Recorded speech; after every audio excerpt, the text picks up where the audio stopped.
mbokk yeeg xarit yi ñoo ngi leen di nuyu dañuy bëgg saa su ne waaye xam ngeen ne bu nu waxee tam-tam dañuy wax géew bu nga xamante ne bii mbokk yi lu ne lañ fi waxtaanee tey nag damay am mbégte xaw lañ junj tuuti rek bu ma nee Asmara est-ce que dafa am lu mu leen di fàttali bu ma nee Dakar Matin mbokk yi est-ce que am na loo xamante ne bi dafa leen koy fàttali bu baax a baax en tout cas dans quelques instants dinañu recevoir benn grande figure de notre football sénégalais voire africain du ma ko nommer tout de suite dinaa si ñëw dans quelques instants mais en tout cas yéen ñëpp maa ngi leen di nuyu di leen gërëm bu baax a baax ci seetaan bi nga xamante ne bi yéen a ngi seetaan RTS2 rawatina seen émission tam-tam mbokk yi di ñaan jàmm ak salaam parce que nag saa su ne dama koy faral di wax jàmm ci la lépp xaj bu ñu jógee ci jàmm jooju nag daal di ñëw ci wér ak wérle parce que nag am na ñu nga xamante ne bi ñu ngi ci hôpitaux yi mbokk yi diñu seetaan alors c'est vrai que dañu feebar di wéttaliko RTS2 maa ngi leen di ñaanal bu baax a baax di ñaanal ña toog ca kër yi waaye nag di ñaanal ñi nga xam ne caabi daf leen féetee ginnaaw parce que léeg-léeg ce sont des choses qui arrivent dans la vie ñooñu tamit ñoo ngi leen di ñaanal bu baax a baax mbokk yi dina fàttali nag ne yéen a ngi ñuy jot ci canal 5 bu TNT dañuy ànd nag avec beaucoup de plaisir ak Marième Mbengue ci référence en tout cas saison 4 bi na mu ko démarré daf may neex parce que bu nu waxee tey dañu war a wax démb waaye tamit xalaat suba kon nag démb amoon na yu bëri yu nga xamante ne bi xewoon na fi mbokk yi incha allah invité du yàgg rek di ngeen ko gis ci sunu plateau Marième ñoo ngi koy gërëm di ko sant mbokk yi bu ñu jógee ci loolu dañuy ànd ak ki nga xamante ne bi mooy borom ñaari chronique yi muy sama xarit Léna Sarr Léna day ñëw ak ñun ci gastro ba noppi daal di ne ma nag yaa xam ne ñu dellu nag ñëw ci développement personnel ak lu am solo muy leadership bi nga xamante ne bi dañuy faral di ko wax te nit ñi xamuñ exactement définition bi wala tout simplement définition bi évolué na mbokk yi damay am un très grand plaisir di leen présenter kenn ci sunu invité yi muy le grand Chita ku tàmm seetaan football wala xamoon ko bu yàgg-yàgg da ngay xam ne ah Chita bah écoute ça rappelle beaucoup de choses di Saliou Cissé ancien footballeur ancien international dinañ ñëw ak moom ci carrière am bu baax a baax waaye nag di nuyu di sargal bu baax a baax Cheikh Tidiane Ndiaye di coach en développement personnel mbokk yi madame Régie dellu si waat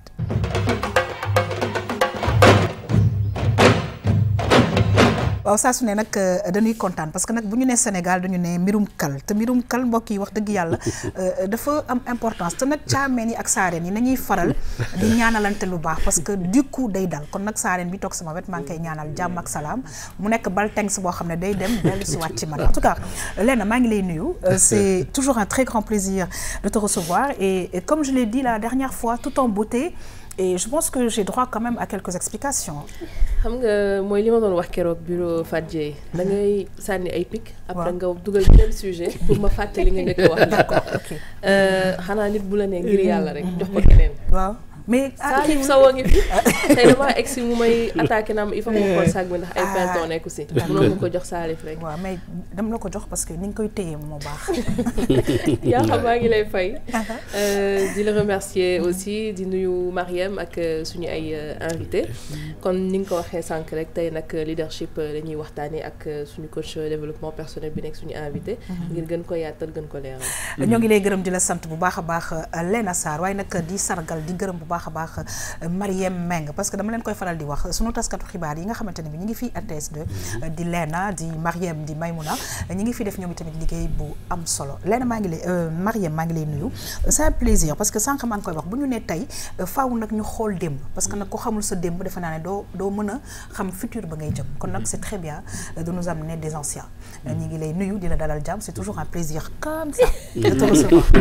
Merci beaucoup yaa xam le plaisir est énorme tey daa yëg avion ñu ngi siyaar ñëpp di leen nuyu aussi di sargal Léna mi ñu bokkal plateau bi suñu naataango yi Saliou ak monsieur Ndiaye bu baax tamit tey nag yaa xam dañ laa indil koo xam ne waaw démb la mais dafa làqatu woon ba tey ci biir mi ngi tudd Saliou Cissé Chita mu doon un ancien footballeur def fi ay jaloore yu bëri ndax Saliou Cissé Chita depuis 57 ba tey mi ngi woon ci football. très bien am ay jaloore am ay jaar-jaar. xëy ci dellusiwaat ci bu baax ci moom ndax Chita bi sax yaa xam am na lu ko war.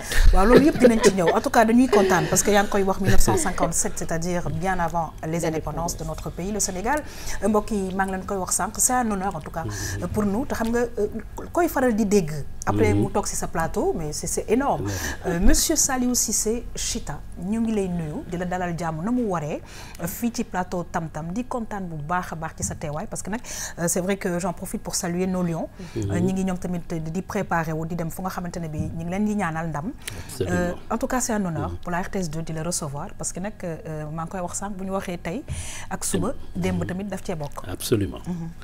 jërëjëf yaa xam maa ngi lay remercier en même temps parce que toog ci plateau bu mel nii di fàttaliku démb loo xam ne ñi fi ne tey mënoon nañ ko def yéen ngeen ñëw def ko mënuñu lu dul kontaan ci di ziar ñi ne ci plateau bi yëpp di leen nuyu yaakaar ne buñ ci jógee dinañ ci am beneen jàngat boo xam ne dina mën a projeter encore suñu sport bi à l'avant.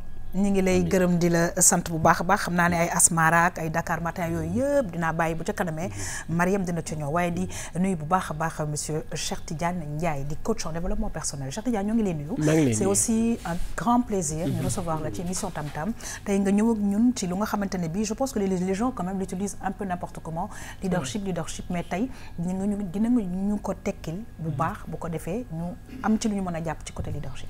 Effectivement maa ngi lay nuyu yaa xam di nuyu tonton Saliou di nuyu Marème ak Léna di rafetlu invitation bi encore une fois am plaisir dellu si waat ci plateau bi donc leadership dañ ci discuter parce que déggin yi dafa xaw a évoluer parce que bu ñu nee leadership leader ngay xalaat bu ñu nee leader ngeen ni kiy jiite mais léegi bu ñuy jàngale leadership dem nañ sax ba dañ koy détacher ak développement personnel parce que solo bi mu am moo tax donc dañu bëgg nit ki am état d'esprit boo xam ni du jàpp rek ni statut bi ma incarné poste bi ñu ma jox moo ma def leader mais état d'esprit bi ma am ba fi ñu bëgg liggéey bi àgg fa man sama loxo dina nekk ci biir. Très bien en tout cas dinañ ci ñëw très largement dans quelques instants mbokk yi ñu ñëw ak yéen nag ci seen émission Tam-Tamu tey ñëw ak yéen ci référence maa ngi koy wax sànq ànd ci ak Mariam Meng tey nag ki ñu leen indil ñoo ngi koy wax sànq un très grand monsieur du football muy monsieur Saliou Cissé xam naa ne Saliou Cissé bi sax ñu bëri duñ ko xam mais soo ne Chita ñu ne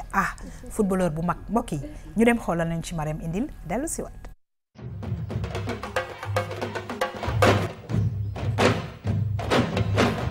wax ci Saliou Cissé Chita surtout mooy turam dafa nekk yombul trop parce que nit ki dafa nekk nit koo xam ne nit ku baax bu oyof bu mën dimbali nit côté social am foo ko takk rek romb na ko. moom xale yu ndaw yi sax la gën a déggool mag ñi en fait bu benn xale ñëwoon fii tey jii da ngay gis moom lay fowal moom lay waxal moom lay defal yëpp. moo ñu magee peut-être 1 ou 2 ans mais c'est que ñun bu ñu mënee football moom yàlla ak moom la parce que déjà au bas âge saa ñuy dem jënd benn ballon Casaflex dans le temps. léegi gars yi nañu dem terrain ba su ñëwee moo ñuy laaj ñu cotiser suñu cotiser mu dem jëndi ballon ñuy football ba ñu formé Reims de Taglo on était encore très jeune Stade de Reims la ñu tuddoon. Saliou man je dirais qu'il a fait une grande carrière parce que équipe nationale à l'époque dafa tombé woon nag ay joueurs yu baax yu fi nekkoon amoon à l'époque milieu de terrain yoo xamante ne dafa jafe woon pour nga football fa c'était pas facile pour ñu jël ko fa. mais dafa imposé wu donc ça veut dire que ne il avait sa place tout le monde se rappelle ou peut-être ñu bari il se rappelle de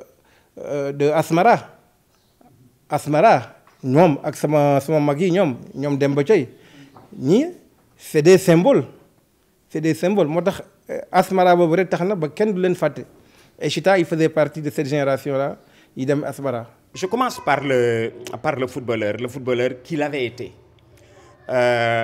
Jeune footballeur au début des années 60, je remonte à 64 parce que déjà en 64, quand l'US Ouakam a gagné la Coupe du Sénégal, d'ailleurs performance bobo, à ce jour, c'est la plus corsée parce qu'aucune équipe sénégalaise n'a gagné la Coupe du Sénégal en jouant en 4e division. Saliou Cissé, jeune joueur, était le capitaine. Il doit être l'un des plus jeunes capitaines à gagner la Coupe du Sénégal avec l'US Ouakam en 1964. te nag moom c'était un doué mu était vraiment football mën na football arrière comme il football mën na doon football attaquant vraiment il était un peu complet. defoom xanaa du gaaw a wax li ko metti daal du wane ko du ko gaaw a wane daal te man bu ma meree rek dama koy wane dama koy génne léegi mais moom du ko wane loolu moom lu ma metti la ci moom du ko gaaw a wax.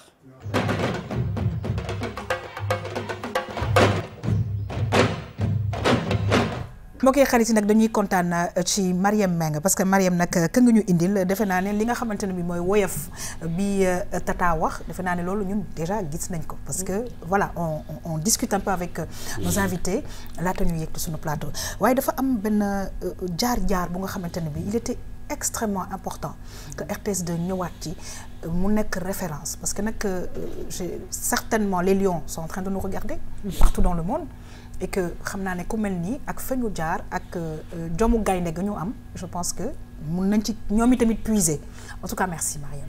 merci beaucoup yaa xam li nga wax rek dañ ciy dellu si waat parce que tamit jaar-jaar boobu bu ñu koy wax référence mooy jaar-jaaru nit ki te Chita moom fu ñu ko waxee xëy na tur bi sax day réer nit ñi mais Saliou Cissé Chita Chita bi moom ñëpp lay impressionné donte am na ay Chita yu bari mais moom Chita moom ñëpp xel yëpp day dem ci moom bu ñu waxee wàllum football parce que li def référence bi mooy parcours am jaar-jaaram depuis 57 ba tey yaa xam mi ngi ci football 57 mi ngi nu mu tudd junior jóge fa 64 mu dem senior aussi te yemul rek ci football tonton Chita waaw te tamit li ci ëpp solo yaa xam ci li ñu war a xam mooy d'abord tonton Chita lan moo ko dugal ci football ndax xam nañ ni aussi dafa entouré ak famille boo xam ne ay footballeur ñoo ci nekkoon mais loolu war na am lu ko loo xam ne moo ko gën a poussé tamit mu dugg ci football alors laata nag ñuy dugg ci loolu dama bëgg ko mu wax ñu Chita bi fan la jógee Chita bi d'accord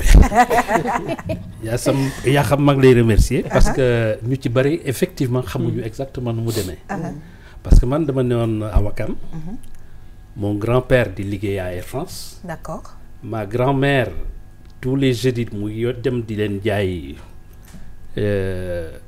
du manioc frit waaw des fois bu ma jàngalul damay ànd ak moom d'accord dem mais les travailleurs jël ma en sympathie di ma may nag lu ne ay élastique waaw may def des lance-pierres d'accord finalement ma ne bon xale yi léegi xamatuñu lance-pierre voilà ma ne pourquoi ne pas utiliser lance-pierre yooyu di ko jaay di am tuuti xaalis di dem école à chaque fois di jaay di ko jaay ba benn jour rek suñu benn grand boo xam ne mu ngi ci koñ bi Maguette ku ñuy wax Maguette Thiam PIT waaw ñëw ne ma mais su ma rak li lan leen looy def nii ma ne ko dama koy jaay waaw mu commencé di ma sëpp ma ne ko nag mais grand lu may sëppu nii boo jëndul rek bàyyi mu nga dem seen entrepreneur ma ne ma waaw mais tey rek xaaral tey rek laay def rek ma fay rek départ mu dàq ma ci biir koñ bi gis nga biir tak ñi xam Wakaam boo jaaree ci way gi booru way gi booru robinet bi dem ko ba maire Anta Mbaxar ma ñëw bu gis benn garab rek yéeg ci garab bi en 2 temps mu ngi boy bi comme golo mais c'est pas possible lii alors fekkee filmu Tarzan mu ngi doon daw temps boobu ñu ne Chita voilà très c'est bien parti alors defe naa alors la meilleure c'est que bi jabar ji décédé ndeysaan waaw ma dem fa j'étais avec moi ak sama soxna aussi ñu toog waxtaan y avait le professeur Samir Amin oui mu toog ñuy waxtaan bi sayute ba si ak ma ne ko mais pourtant de xam nga yaa ngi wax ni mais c'est lui qui m'a passé ce surnom raconte ko rek ñoom ñoom ñu tëddi ci ndeysaan waaw muy ay souvenirs yu extraordinaire comme ni ko Mariam waxee nag ñu ñëw ci vraiment carrière bi nga xamante ne bi def nga ko ci football oui c'est que carrière bi nag c'est que j'ai eu la chance oui d'être entouré par des gens yi nga xam ne yu ma dëkkaloon ñoom ñëpp ils étaient dans le football et puis des éducateurs d'accord ku ci mel ni Malick Bersek Kopa dama daan lire ay revue sportive yoo xam ne xam nga temps boobu amul télévision dëgg la y avait que les journaux ngay gis compte rendu match ak yooyu ci moom lañ doon dem pour avoir de la culture sportive Ablaye Dieng Diego même chose ñoo dëkkoon mais ci ñoom la ñu jëlee ñoom alu ñëwaguma ci alu d'accord mais nekk ci ñoom ñu ñuy jaarale yoon parce que sama première paire de golas bi ma am c'est Diego moom ma ko wutal pour vous dire ñuy jouer nekk Wakam 57 57 58 jàkkaarloo bi ngeen di dégg nii waaw mais c'est né grâce à l'équipe bi ñu créé à Taklou stade de Reims de Taklou ok mooy dem di progresser di avancer nekk jàkkaarloo nekk rakkaaju nekk kii ba ñëw léegi jàkkaarloo. ok foofu la jógee. d'accord ce sont les gosses de Taklou. ñoo créé woon stade de Reims de Taklou. d'accord finalement mu nekk ñëw na satellite ñëw na Béthio. après léegi c'est jàkkaarloo. très bien ñoom ñoo remporté toutes les coupes en navétane. très bien. ñu jóge fa Alassane Gueye. nekk entraîneur US Ouakam. benn jour ñu gagné leen 2-0 en championnat man j'étais dans le but dans le car. bu gëstu rek ne ma yow signé est-ce que signé licence ma ne ko non signé gu ma mu ne ma ñëwal kër nga andil ma sa photo. à quel âge. j'avais 14 ans. d'accord ma ñëw jox ko photo yi mu wutal ma licence. yor équipe junior def ma capitaine. j'étais le seul joueur bu yoree bu denc mayum à la maison damay dem faute ñu andi mu ñëwee ma classement réunion classement ma andiwaale ko. chaque fois. privilège yooyu la ma jox la donc en junior on a gagné la coupe Dakar Matin. Junior ñu sélectionné ma équipe du Cap-Vert. entraîné par Pacha ak Pagaye. ñu gagné la coupe nationale la première coupe nationale junior.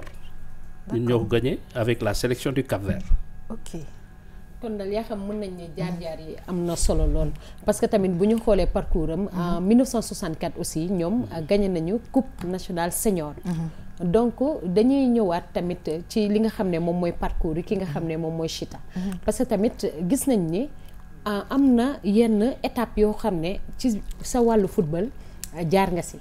à part senior bi nga xam ne en 1964 yan exploit nga defaat. à part. bi ñu waxee l'exploit de 64 avec l'US Ouakam. Oui. On s'est retrouvé en sélection Cap-Vert.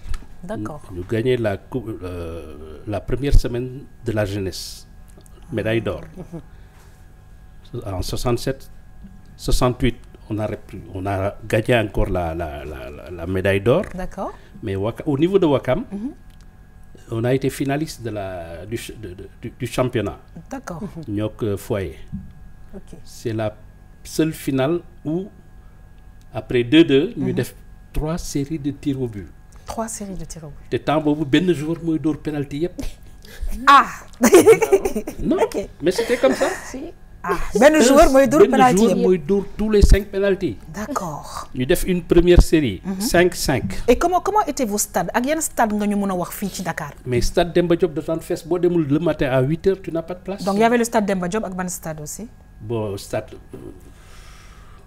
Assane Diouf ça marchait. Assane Diouf ça marchait. Abattoir moo doon abattoir. ok. Centre national mooy stade bi nekk à la Médina. D'accord. ñetti stade yëpp ça marchait très bien. D'accord. Alors donc on s'est retrouvé en finale.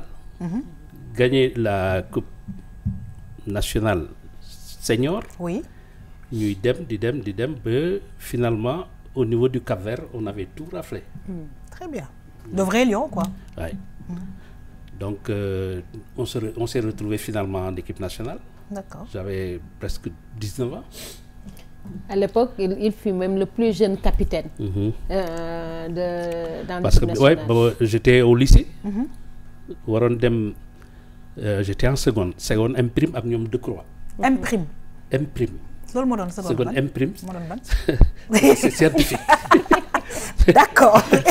Donc ak lañ Decroix avec qui encore Decroix Badou Dione. D'accord. Mbaye Touré ainsi de suite. D'accord. Mais dem nañ finale gagner la coupe. Le lendemain j'avais un examen. Le lendemain. Le lendemain. D'accord. Donc toute la nuit. Pendant que les autres ñu ngi doon fêter la coupe. waaw yow yaa ngi jàng waaw maa ngi woon à la maison. Très bien et empêché wu la du tout nga def des études. Non du tout au contraire. Ok.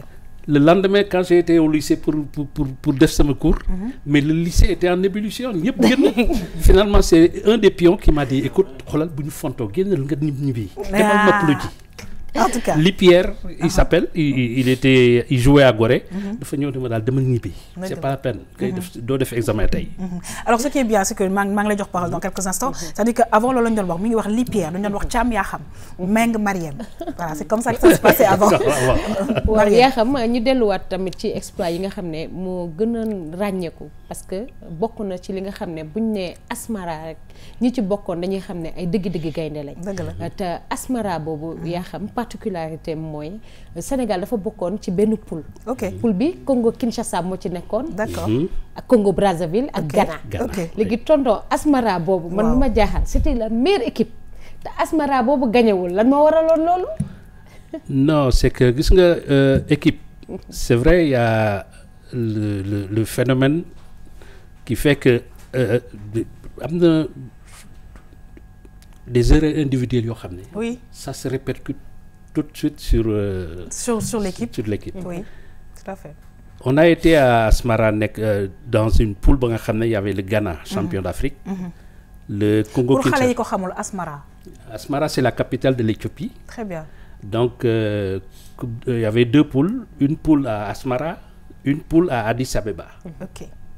Donc nous on était à Asmara. Asmara se situe à 3000 mètres d'altitude. D'accord. Il faisait excessivement froid. Oui, j'imagine. Alors le président Senghor nous a mis l'avion présidentiel. Oui. Donc l'avion Monyuyobu, on est passé par Fort Lamy, qui est actuellement N'Djamena. Oui. Et on est allé à Addis. D'accord. D'Addis, maintenant, nous sommes à Asmara. D'accord. Beaucoup de poules avec le Ghana qui était champion d'Afrique, le Congo Kinshasa et le Congo Brazzaville. Au premier match, nous avons fait match nul contre le Ghana. Au deuxième match, on bat le Congo Brazzaville 2-1. D'accord. Et le troisième match, on était à 1-1. Il restait 1 minute à jouer. Le gardien de but, c'est le corner bi daanu. Ballon bi rëcc ko. Public bi yuuxu, le joueur gestu rek. Donc on a encaissé un but comme ça. D'accord. Qui nous a éliminés en fait. Oh là là. Mais sinon, le Ghana, le Ghana demandait à ce que l'équipe nationale du Sénégal soit invitée à Accra pour nous jouer avec nous.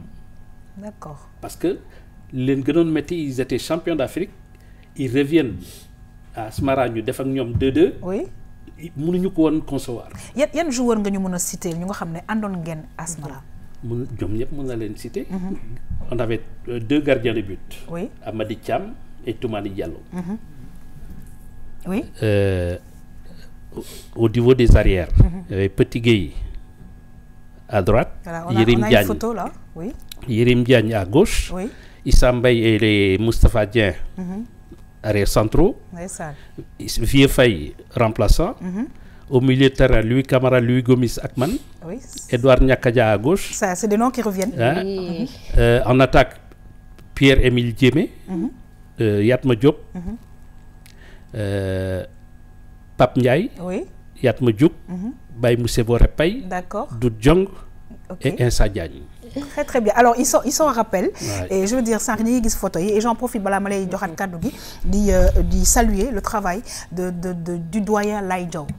ñi ngi koy nuyu di nuyu toute sa famille parce que nak ci football bi quand même def na fi liggéey bu rafet. Oui. Deug la Yakham ñi ngi koy jaajëfal bu baax sax surtout à disponibilité. C'était pas évident. Yakham ñi ngi xamé ta aussi Chita Saliou Cissé Chita ci football. Mais Saliou Cissé Chita tamit nek na instituteur de formation. D'accord. waaw doon na jàngale nekk na école Manguier jaar-jaaram tamit mën nañu dellu si l'école Manguier mu nekk wetu de la Fosse, c'est ça? Très bien. Mais oui, voilà, c'est ça.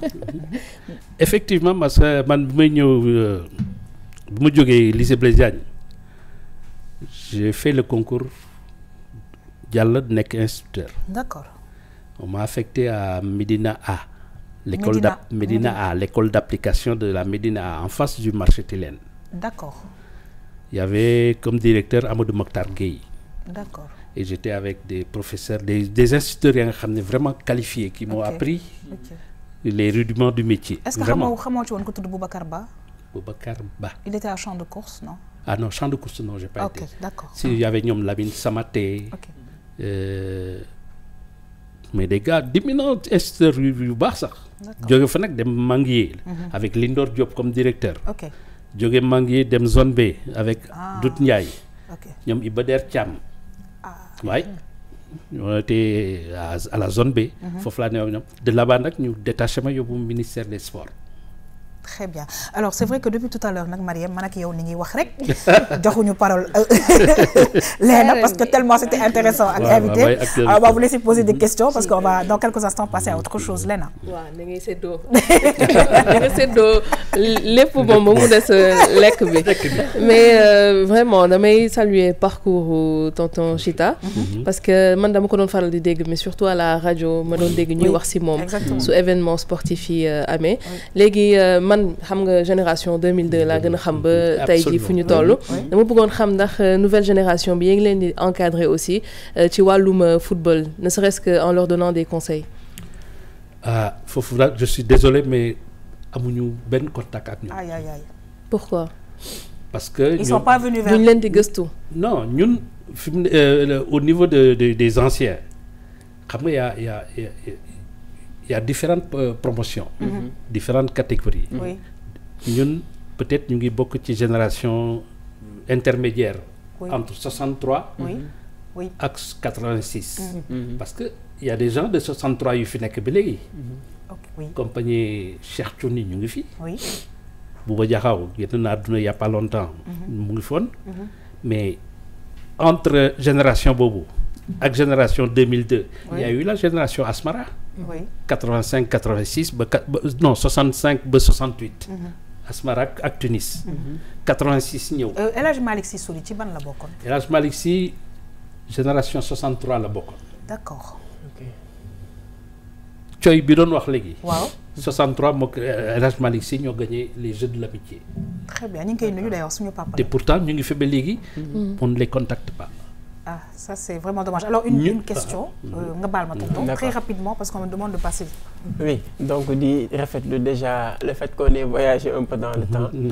Donc man li ma gën a fasciné mooy malgré le fait que mu nekk ci parcours football bi teewul mu def ses études nekk instituteur et cetera. Et je pense que centre ñu mujj def yëpp Dakar on parle que de ça sport études sport études. Exact. Donc soo ci doon conseiller jeunes yi tey lan nga leen doon wax comme message pour que ñu mën a réussir cumul boobu. D'abord pour réussir cumul boobu. J'attaquerai d'abord les autorités. D'accord. Parce qu'en fait, au niveau de l'école, depuis qu'on a abandonné les compétitions sportives. Non, pas compétition, mais le fait d'avoir un lieu d'hébergement pour les gosses pour que ñu mën a fanaan dortoir yi. Ah oui. Ah non, c'est important parce que boo xoolee jaar-jaaru sportif yu bare. ci internat yi lañ ko réglé. D'accord. dañuy jàng normalement di def sport normal. sport normal. Ok. xoolal rek actuellement on parle d'infrastructure. Oui. mais lycée yi fi nekk yëpp ci Dakar. y en a combien? Il y en a beaucoup, hein. Je sais pas combien, mais. te foo dem y a un terrain de jeu. lu ne xaj na fa mun nañ ko defaraat. toppatoo gos yi ñuy jàng di football. Tout à fait, ça c'est il a parfaitement raison. On va terminer Marième. D'accord Yakham leneen lu nga xam ne moom la ñuy terminer juste ak tonton mooy aussi bokk na defoon na concours entrée à Air France. kon nekkoon na benn relais boo xam ne. doon na dem di ñëw. Il a fait des choses. il a fait beaucoup de choses daal ci parcours am di am solo aussi. non en fait Air France boobu. dafa fekk bi ñu ñëwee équipe nationale. il y a eu des anomalies yoo xam ne ci salaire yi. Ok. parce que des joueurs yi ñëw regroupement équipe nationale absentés au niveau de leur service. ñu dagg ci salaire yi absence yooyu. Ça pose problème. Tout à fait. Donc j'ai vu Louis Camara. qui était capitaine man j'étais vice-capitaine ma ne ko lui écoute solal sa surennement ñu dem kër Abdou Diouf il est premier ministre il va nous recevoir tey. mu ne ma non mais ma ne ko mukk. Détermination. far ñu dem on arrive devant le domicile de Abdou Diouf au Petit Palais. Oui. taxaw. man je savais que 6h moins le quart. dina ñëw. Alors très ponctuel. Ah oui. Très. Alors s'il dit 18h c'est 0 minute 0 seconde. Genre c'est quelque chose. ñu ñëw taxaw mu romb ñu ak otom ak son aide de camp. taalal ñu loxo ñu taalal ko loxo l'aide de camp est revenu. Il m'a demandé ma ne ko voilà lii moo ñu feel lii. Waaw mu ne ma oui mais kaay leen ñu dem. bu baax on est rentré. xaar ndekete Abdou Diouf dañoo changer costume. pour aller au bureau politique. mu wàcc ñëw ne ma ne voilà je dois aller en réunion lan mooy woon seen kii ma expliqué ko mu ne ma quoi jox na bloc-notes bi le regroupement finit quand ma ne ko tel jour mu ne ma bon yow le samedi à 11h30 je te reçois lui lundi à 17h. Voilà, nga dem regroupement bi jeex je vais au boulot. Le ministre m'appelle Lamine Diack. Lamine Diack voilà le premier ministre m'a signalé que dafa war recevoir samedi. À midi on va aller manger après bu ñu demee ñu waxtaan. mais j'ai pas voulu lui dire. moo la fa indi ah sànq tata wax na ko. nee na li la naqadi doo ko gaaw a wax. ça revient. non mais bi ñu demee añ bu pare nag mu ne ma mais voilà c'est à quel sujet ma ne ko non monsieur le ministre c'est personnel. non honnêtement ma ne ko nag c'est personnel. ndeysaan. Très bien alors c'est vrai que nag mbokk yi ñuy seetaan mënoon nañ continuer pendant des heures à l'écouter parce que même ñun voilà ça fait plaisir de l'écouter mais faaw ñu xuus ci beneen mais ma bàyyi la nga lancer benn message laata may jàll. non message bi ñu xam nga sànq da nga poser question.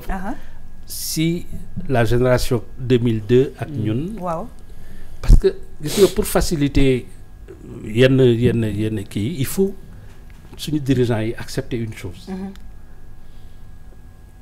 On est dans une évolution ba nga xam ne dafa doy waar. sànq yaa ngi wax nga ba tudd état d'esprit. oui. dans le leadership. état d'esprit boobu. gis nga même football. dañuy wax souvent joueurs yi ne leen état d'esprit c'est conditionné par la tactique. qu'il faut appliquer. état d'esprit boobu. su fekkente ne. problème état d'esprit c'est réglé. confiance bi day ñëw. dëgg la. te la confiance bu ñëwee. joueur bi il est libéré. absolument. alors ñun fi mu nekk nii. pour accéder à ces jours-là c'est tout un problème. c'est pas normal.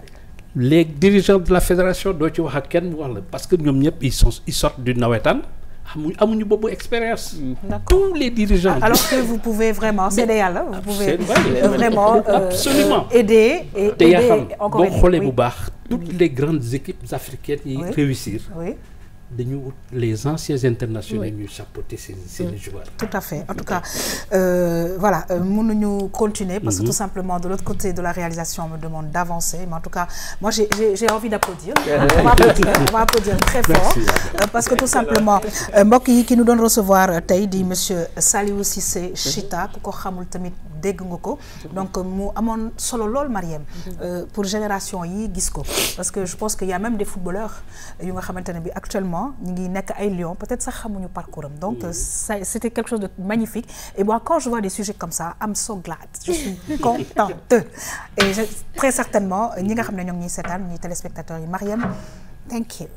merci beaucoup yaa xam en tout cas tonton ñu ngi lay ñaanal gudd fan wér di ko ñaanal sa njaboot bu baax a baax te di am yaakaar ne collaboration dana mën a am ak équipe actuelle yi parce que ils en ont besoin quand même de conseils et cetera te xool aussi jaar-jaar yi dafay am solo mbokk yi ñu ngi leen di gërëm di leen sant bu baax a baax tam nag 4e saison bi waxoon nañ leen ko ni lañ ko nar a defee ak yéen ñu daal di xuus nag ñëw ci li nga xamante ne bi yaakaar naa ne dafay am solo ci Léna ak ci ñi nga xam ne ñoo sant Sarr muy gastro xamuñu nag fan la tey Iba jëm ak ñun mbokk yi waaye ñu dem xool Iba tey lan la ñu indil ñu dem dellu si.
Alors Léna, vraiment bon appétit parce que nag gis nga ni ñu ko defaree et puis dinañ ñëw ci yeneen mais voilà sa avis ci brochette yi ñu Iba ñu ngi koy nuyu présenté tey. sama avis ci rubrique bi ci boppam. lay wax waaw changer leen ko jour.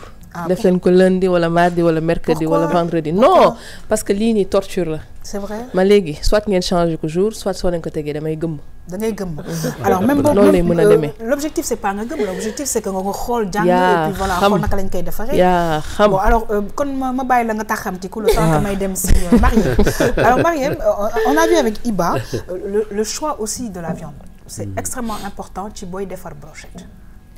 waaw yaa xam parce que gis nañu ni mu daggee brochette yi am na ay genre déchets yi ci nekkoon dafa am fil caas yooyu yëpp daf ko gindi ba pare soog a couper viande bi muy lu am solo agencement bi tamit am na ci solo loolu yaa xam. Très bien alors tonton man damay ñëw ak yow ci li nga xamante ne bi mooy heure bi nga xamante ne bi moom la ñu war normalement non seulement di lekk mais di lekk lu mel na viande. Viande moom dañu recommander à toutes les personnes ñu éviter di ko lekk guddi. am na moment yoo xam ne boo xasee ba lekk yàpp. pour digestion bi yomb. da ngay obligé génn dem dox ci pour bàyyi ay calories ci suuf. Absolument. te la meilleure solution pour des gens quel que soit le seen fi ñuy yëngatu. éviter de lekk yàpp guddi ba nañ ko def. Très bien alors qu'en est-il des joueurs est-ce que joueurs yi seen sànq Sabassi sunu caméraman mi ngi koy laajte seen alimentation man daal xam naa ci lenn mooy dinañ lekk beaucoup de pâtes. Beaucoup de pâtes ouais, absolument c'est recommandé. D'accord. Avec beaucoup de légumes. Ok. Des fruits. D'accord. Mais tout le reste daal. Après la compétition. Après la compétition mën nañ ko def mais sinon avant. Mais sinon avant moom il faut c'est strict. Éviter les yàpp yeeg yoo xam ne les graisse ak lu am diw. ok jël nekk loo xam ne même sucre bi sax. waaw comme dañ koy dépenser. waaw c'est recommandé. C'est recommandé. Ouais. Un peu de sucré. Alors Cheikh Tidiane peut-être un mot par rapport ak li ñu Iba indil parce que Iba gis nañ aussi ci nu mu defaree sauce yi. soja mi ngi ci et je pense que de plus en plus ñu ngi koy utiliser au Sénégal. Effectivement waaw surtout préparation bi façon bi mu ko defee. je pense que noté nañ ko sax ci vidéo bi. Oui. fi muy wax ni enlever les parties graisseuses. parce que yooyu nga xam ne souvent mooy lor nit ci organisme am ak yooyu. yooyu yëpp le fait que ñu dindi ko. wane na ni franchement c'est bien préparé. Et puis maa ngi wax sànq soja bi mais il y a aussi l'huile d'olive. L'huile d'olive, qu'on a tendance à bien utiliser au Sénégal. nga xam ne aussi baax na ci nit. baax na de. Voilà très bien en tout cas on vous souhaite su nekkee reeru leen ba pare on vous souhaite un bon appétit yéen ñi nga xamante ne bi yéen ñuy seetaan. Merci beaucoup Léna ñu ñëwaat ci beneen rubrique toujours avec Léna mais cette fois-ci mbokk yi développement personnel Léna indi ñu tey mbokk yi lu am solo parce que c'est vrai qu'on entend parler très souvent de leadership benn notion bu nga xamante ne bi le plus souvent xamuñu exactement lan la tey nag dinañ ci yaatal waxtaan bi ak ki nga xamante ne bi mooy coach en développement personnel di Cheikh Tidiane Ndiaye mbokk yi ñu dem xool dellu si waat. leadership bokk na lu ñu gën a soxla ci fànn yu bari lu ci mel ni politique éducation industrie santé te loolu dina faral di wéy fii ak ay jamono daanaka nag ba ci biir kër yi sax faw rekk ñu fekk fa lii di leadership ngir doon leader nit ki war na bàyyi lépp lu koy gàllankoor tey jëfandikoo li nga xam ne moom moo koy yokk ci wàllu xam-xam nekkin dundin ak ki am leader dëgg du kiy xoqatal ñi muy jëflanteel waaye ki nga xam ne ci moom la ñuy royee ki yiir askan wi ngir mu sàmmonte comportement bu koy jëmale kanam ngir doon leader nit ki dafa war a xarañ waaye du nakaree nekkal baax waaye xam boppam am sañ-sañ ci anam yu sell maandu te bañ a bari kersa leader bi war na xam naka lay transformer ay idéwam ci action leader bi itam dafa war a nekk royukaay nekk kiy jiitu ci li muy digle fii ci Sénégal nag ndaw yi dañuy gën di bëgg di nekk ay leader loolu waral ñu fas yéene waxtaanee tey jilee bile ponk ngir indi ci ay leeral.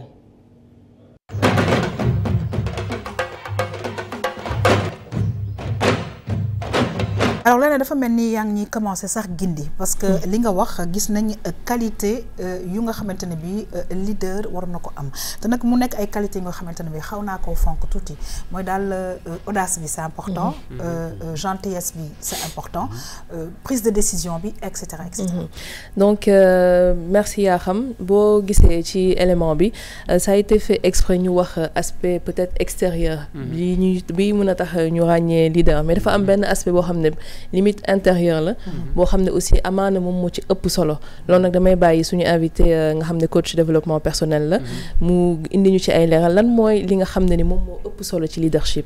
Voilà donc li ëpp solo déjà mooy dafa am lu wutale un leader un chef et un manager. Très bien. Parce que ci wàllu leadership suñu waxee nit chef la daf fi nekk pour di digale nit ñi di topp digalam c'est-à-dire que on le fait qu'obéir. Su fekkee nit ki manager la di nga mën a jàng ci moom mais bu fekkee nit ki leader la boo nekk ak moom ci évolue c'est différent tu grandis psychologiquement. D'accord. Voilà donc li ëpp solo ci leadership bi mooy déjà ñetti éléments lu ñuy tuddee les 3C.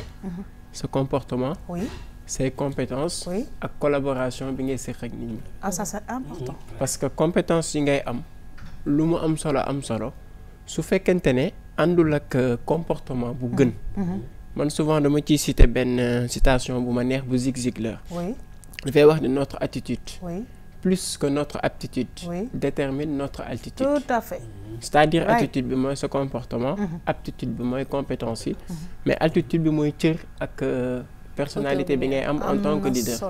Donc léegi dañu gis ne comportement bi moo féetee kaw parce que ku ne mën na nekk ku compétent ku nekk mën na am voilà nit mën na la woo léegi dénk la benn poste de responsabilité mais comportement bi ngay am ba di ko doxal boobu moo ëpp solo yëpp te base bi surtout dañu gis ne mooy ni ngay gérer say émotions.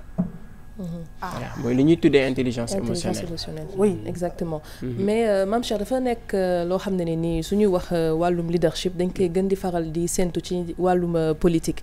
Alors que ci élément bi wax nañ ko.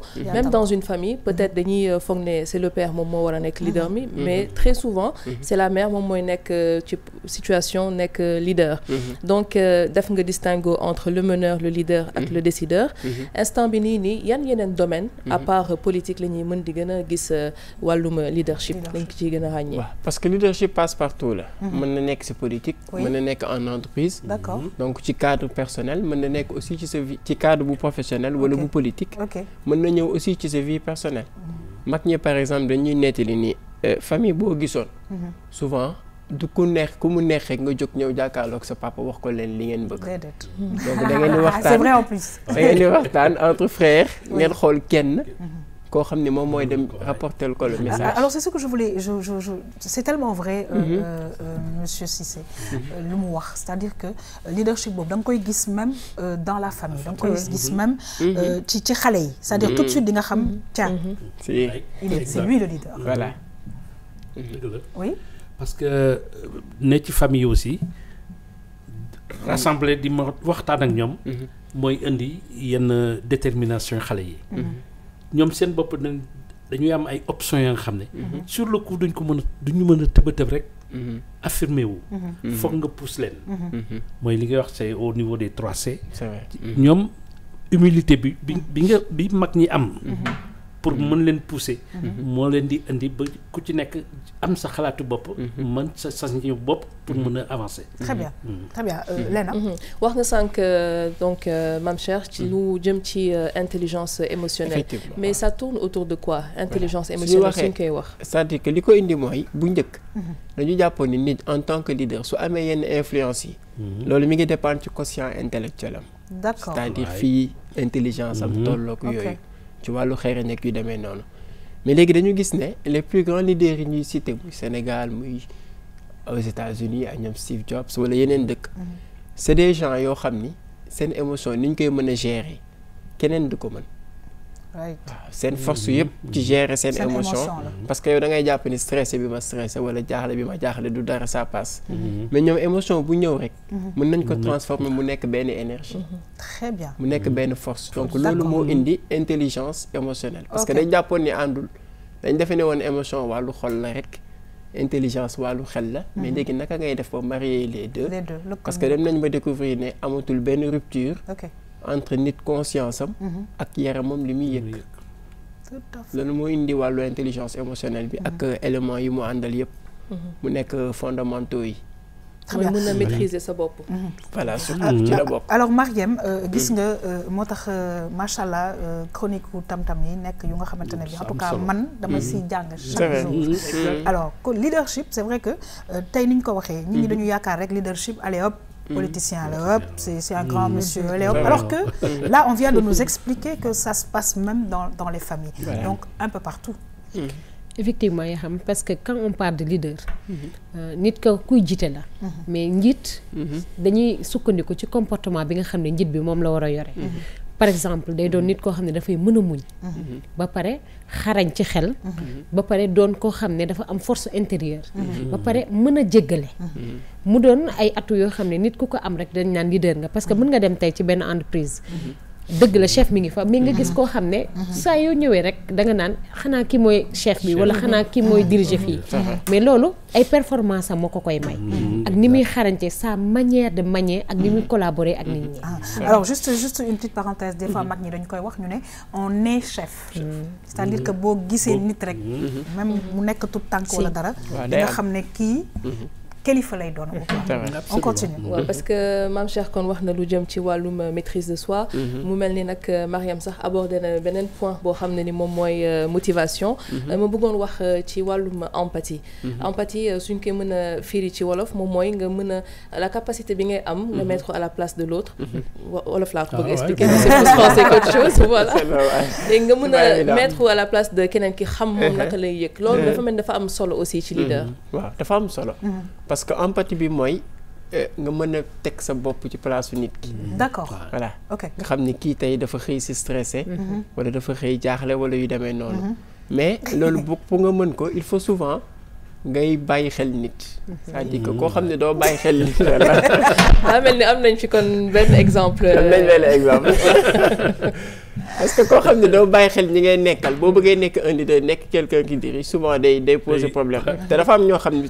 dañ koy judd waale wala dañ koy yaree mais tout le temps ñi ñuy nekk dañ leen di mën di bàyyi xel parce que parfois dañ koy gis ci suñuy parents sax dañ lay xool xam ni tey nekkoo ci forme wala tey da nga xaw a mais kon loolu dafay am benn une certaine continuité ci aptitude aussi sociale effectivement le social daf ci am solo parce que nit ñi mën nañ daje ci parti politique wala ci entreprise wala leneen mais ku ci nekk yar bi ñu la yar fi nga jógee dafay am influence foofu absolument absolument ah oui oui man benn jàngat laa ci mës a am bés dañ ma affecté Abidjan ma ñëw le premier jour mu am incident ci biir avion bi am passager bu fay première classe amul place mu taxaw sama patron ne ma bon am na incident bu am fële demal nga seet mu ñëw à l'avion dugg ci biir rek gis le patron d'Air Afrique mu toog Cheikh Fall ah oui on se rappelle ma dugg seet commandant bi wax ak moom mu ne ma mais si looy def yow kan depuis quand ma ne ko noonu ñëw naa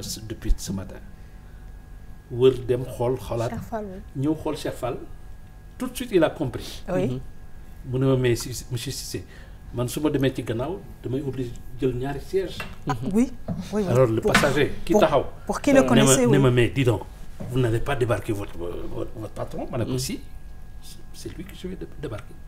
Et c'était une décision à prendre. waaw ok ñu jékki-jékki rek Cheikh Fall ne ma mais commandant bi woo ma ne ma kaay benn siège a ngi nii. ma ne waa ji mais mu ne ma non je préfère. bàyyi ma dem cockpit. je suis plus à l'aise. ah bah oui. donc problème mu jeex. voilà Cheikh Fall dem. 3 jours après. ma toog sama bureau mu jékki-jékki rek téléphoné. xam ma jël allo mu ne oui c'est le PDG d'Air Afrique. mën a naaj téléphone. waaw gars yi génn leen. waaw. ñu génn mu ne ma monsieur Cissé ma ne ko oui mu ne ma Cheikh Fall Air Afrique. ma ne ko ah monsieur le président Dak. mu ne ma leen rek laa lay ñaan. agent bi def erreur bi. oui. bu ko sanctionné. ok tu vois. dañ leen andi pour ngeen wan leen liggéey bi ni mu war a demee. Absolument. bu ko sanctionné. tire-lui les oreilles et puis mu jeex. Très bien. Alors mu doon juste benn exemple bu nga xamante ne bii c'est vrai que on se rappelle de notre Air Afrique ay xale ngeen xam naa ne xam nañ Air Afrique. Moi je connais. Da nga voyager avec Air Afrique? Non, j'ai jamais voyagé avec Air Afrique. Moi je connais, j'ai connu Air Afrique. Alors Lena, on va terminer parce que defe naa ne li ngeen di tey mbokk yi defe naa ne léegi xam nañ exactement et puis comportement bi aussi am ci solo loolu. D'où ñuy toujours junju ñëpp ñuy essayer xool une bonne éducation de base. Voilà, donc pour terminer Yaham, parce que dafa mel ni leadership dafay concerner les skills, donc les aptitudes personnelles bu nit ki, parce que ci domaine yëpp lañ koy mën a retrouver jusque dans nos maisons. Tey jii jeunes yi nga xam ne ni ñoom ils se disent leader wala ñoo xam ne ni ëllëg bëgg nañ nekk leader ci domaine bi ñuy évoluer, parce que on a parlé d'aptitude, de compétences, qualité. Yan défaut la ñu war a séparer wu pour nekk de bons leaders? Bon, je pense que bi ci ëpp solo man dama koy wax fépp fu ma animé séminaire, atelier wala conférence wala yu mel noonu mooy yenn saa yi da ngay wax ak nit mu wax la fi mu jëm. D'accord. Mais da ngay xam ni kii ci illusion la nekk nekkul ci ambition. Ok. Parce que illusion bi mooy dama bëgg tekki, dama bëgg tukki, dama bëgg am liggéey. Xam nga loolu c'est pas clair. Mais ambition da ngay xam exactement fan nga jëm. Donc en leadership conseil bi ñu lay jox mooy li ñuy tuddee mission, vision ak valeur. D'accord, mission, vision, valeur. Nga xam fi nga jëm mu leer ci yow. Nga jàppee ko comme une mission à accomplir. Après vision bi nag nga xool ban gis-gis nga ci am. Ban étape par étape naka nga koy doxalee. Et enfin les valeurs mooy ban comportement la laaj. mooy li ñuy wax sànq ci les 3C, donc mooy dellu si waat. Donc bu ñu nekkul ci sillage boobu rek dañuy xaw a réer. Beneen bi ci des aussi mooy confiance en soi bi. Oui. C'est important. Mais balaa ngaa gëm sa bopp nga xam sa bopp ba pare. Parce que bëri na ñu ci ñàkk gëm seen bopp. Mais yenn facettes yi ñu incarné. Parce que yenn qualité yi ne ci ñoom ñàkk ko xam moo tax. Parce que ñàkk xam sa bopp weesul aussi ñàkk xam sa démb. Voilà, xam sa démb, xam yaay kan. Xam aussi voilà fi nga jëm, xam yi nekk ci yow aussi ci ay force ak yooyu. Très bien. te yooyu dañ koy jàngale parce que dafa am benn branche bu bees. bu ñu tuddee neuroleadership. Ok. Parce que léegi neuroscience da nga koy dégg fépp. parce que dañu gis ne lépp dafa lié ak sa xel. Absolument. da ngay dégg neuromarketing. di dégg leneen exact. donc ci neuroleadership da ngay fexe ba yow. sa xel nga mën ko tàggat ba mu dëppoo ak exactement ak yow li nga bëgg def. Alors je pense que foofu la ñuy arrêté. Je pense que la nga wax am na solo. nga ne sa xel la ñuy def ba mu mën a. voilà mu mën a dëppoo ak yow li nga bëgg exactement. kon nag loolu la ñuy dénk ñi nga xamante ne bii ñoo ñuy seetaan benn coach en développement personnel. donc moo ñu ko dénk tey leena indiloon ñu lu am solo. waxtaanee leadership ñi ngi lay gërëm en tout cas di la sant bu baax a baax. Cheikh Tidiane Ndiaye di la jox rendez-vous très prochainement. si sunu chaîne bi. ñi ngi remercier di sant bu baax a baax tonton Saliou Cissé di ñu koy wax Chita mu nekkoon footballeur bu mag bu nga xamante ne bi vraiment un très grand honneur recevoir ko ci sunu plateau ñoo ngi lay encore une fois ñaanal gudd fan ak wér di nuyu toute la famille par la même occasion di nuyu tonton Pathé Fall Dieye parce que yaa ngi koy wax ne que moom itamit daan na leen booster bu baax a baax li nga xam ne moom mooy sport bi absolument Pathé dafa ñëw ci équipe bi maanaam li Alassane Ndiaye Alou daan def sur le plan psychologique Pathé di ko def. Très bien. ànd ceeg Koulibaly Grand ak Serigne Ali Cissé. Majib Sène. Très bien tonton ñu ngi lay gërëm di la sant un dernier message. rapidement. jërëjëfati maa ngi sant auditoire bi yëpp ñi ñëpp ñuy seetaan tam-tam maa ngi leen di ziar ñu nekk Sénégal ak ailleurs di gërëm nag yaa xam Léna Mariem ak Ndiaye Cheikh Tidiane vraiment kontaan naa trop j'espère que nag du yem ci biir yeneen yoo xam ne incha allah ñi ngi sant di gërëm bu baax a baax sama kal bi Léna Sarr Léna kontaan nañu yow tamit ci sujet yi nga xamante ne bi indil nga ñu ko muy toujours am solo parce que tam saa su ne dañu bëgg nit ku nekk ci am loo ci jàng jërëjëf la loolu mooy suñu mission ci leadership la bokk aussi donc di indi ay leeral ci bépp fànn boo xam ne rek jar nañu yëkkati ko donc di la remercier yaa xam di remercier vraiment Cheikh Tidiane ci sollicite nga xam ne ni que démb laa ko woo. mu wax ko ma ne ko il faut que nga ñëw parce que j'ai besoin de parler de ça et il s'est vraiment déplacé di ko remercier. di remercier aussi tonton ak Mariam di remercier les téléspectateurs. jërëjëf ñu ngi gërëm di sant bu baax a baax Mariam Mbengue nag ñuy indil macha allah am na solo kon Mariam rendez-vous incha allah la semaine prochaine ak beneen référence. incha allah yaa xam merci beaucoup ñu ngi lay gërëm yow aussi di gërëm Tonochita ñi nekk ci plateau bi yëpp ñu ngi leen di leen joxaat rendez-vous incha allah kon waxuñu dig daje de daje la wax incha allah semaine prochaine di remercier aussi Kiné Style mi ngi cité Fadia moom moo fi jaar aussi numéro téléphone am 316 48 64. merci beaucoup mbokk yi maa ngi gërëm toutes les équipes techniques yi nga xamante ne bi saa su ne dañuy ànd ak ñun di liggéey di leen ñaanal encore une fois jàmm ak salaam di leen jox rendez-vous suba pour beneen émission Tam Tam bonne suite des programmes sur la RTS 2 au revoir.